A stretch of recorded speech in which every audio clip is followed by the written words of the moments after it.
Pinipilit nila RJ at Giselle si Zoe na paaminin kung nasaan talaga ang lolo nito. Namumugto po ang mga mata ni Zoe nang humarap sa daddy niya. Hanggang ngayon, walang nakakaalam na nasa panganib pa rin si Lynette.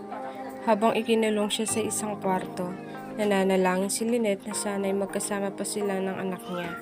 Kung ano man ang mangyari sa kanya, itinataas niya na din ito sa Diyos.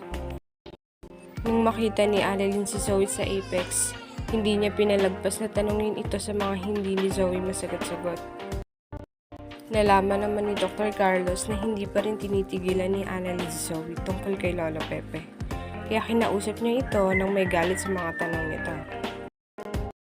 Sumagot naman si Annalyn na gusto lang naman niya malaman ang katotohanan tungkol sa lolo niya.